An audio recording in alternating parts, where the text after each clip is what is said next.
إذا بسم الله الرحمن الرحيم، والصلاة والسلام على أشرف المرسلين. معكم الدكتور عزيز الزرقي، مدير مهرجان السينما المقهى الدولي بتازا.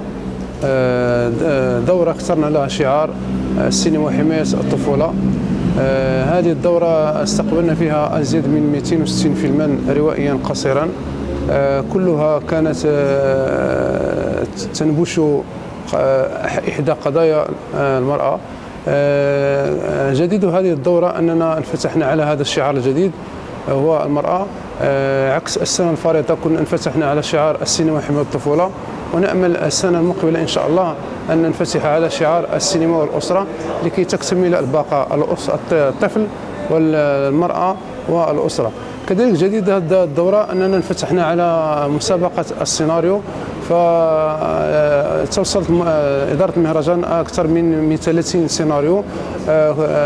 عملت لجنة مختصة على فرز أجودها، وكانت وخصصنا لها 3 جوائز. أما الأفلام الروائية القصيرة فالشركة كانت من المغرب وخارجه، وعملت كذلك لجنة مختصة من أصحاب قرار الصورة والصوت على اختيار 21 فيلما دخلت غمار المسابقة.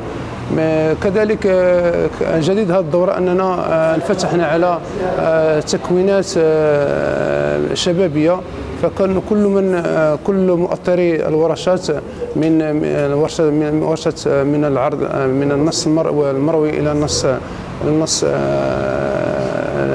المرئي، وكذلك شخصية الممثل، وكذلك شخصية الكوميدي، كلها أطرها أحد أو إحداث لامعين المختصين بالصوت والصورة بهذه المدينة. وكنا نأمل كلنا أمل أن تكون الصورة والصوت إحدى قنوات لمعالجة بعض قضايا المرأة. كذلك جديد هذه الدورة كذلك خرجنا من قوقعة الندوات إلى قوقعة المائدة المستديرة، كان المهتم الحقل الأكاديمي مع ثلة من الأستاذات والأساتذة ذوي الاختصاص في المائدة المستديرة. كان شعار الدورة هو عنوان هذه المائدة المستديرة: السينما في خدمة قضايا المرأة. كذلك جرت العادة أن ننفتح على كل المركبات والمؤسسات كمؤسسة السجن المدني المحلي بتازا، ومؤسسة رعاية الطفولة، ومؤسسة دار العجزة، ومؤسسة دار الفتاة، وبعض المؤسسات التعليمية، وجمعية التضامن ذوي الاحتياجات الخاصة. كلها مؤسسات جولناها وحاولنا تقريب السينما لهذه المؤسسات، وكان شعارها كلنا نحو السينما هادفة ومهذبة. كذلك اخترنا لهذه المسابقة لهذه الدورة ثلة من ألمع لجان التحكيم. كذلك كنا مع موقف من مواقف الاعتراف، وهو موقف التكريم، فكرمنا أحد ألمع نجوم السينما كالفنان عبد الحق بن مجاهد، والفنانة سعاد وزاني، والفنانة التازية المخرجة مجيدة بن كيران، والفنان المسرحي والتلفزيوني يوسف الطاطي.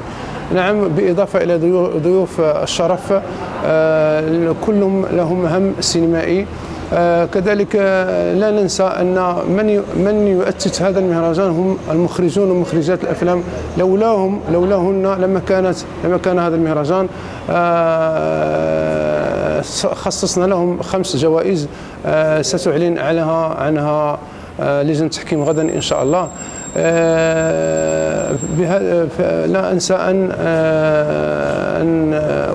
أشكر كل المدعمين من المركز السينمائي المغربي وعمالة إقليم تازا والمجلس البلدي لتازا والمجلس الإقليمي لتازا، مديرية الثقافة والشباب والتواصل قطاع الثقافة وقطاع الشباب. كذلك لا أنسى أن أشكر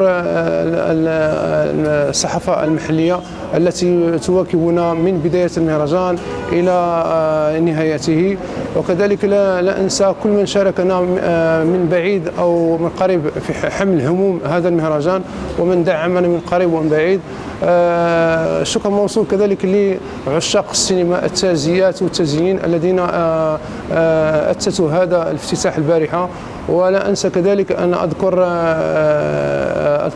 من سهروا على إنجاح حفل الافتتاح من المايسترو الكبير قضاء الكحل والموسيقار الكبير كذلك يونس الخروف، بالإضافة إلى جنود الخفاء الذين يشتغلون ليلا ونهارا من إخراج هذه الباقة في هذه الحلة. أخص بالذكر العزيز على قلبي هو عزيز سري وأسيا عكور ويوسف البطاطي والفنان الكبير محمد البلهيسي. بدون إطالة نضرب لكم موعدا السنة المقبلة إن شاء الله، رافعين برقيات الولاء والإخلاص للسد العالي جلالة الملك محمد السادس، ونتمنى أن يترقى مهرجاننا بالرعاية السامية. وإلى اللقاء وفرصة أخرى إن شاء الله.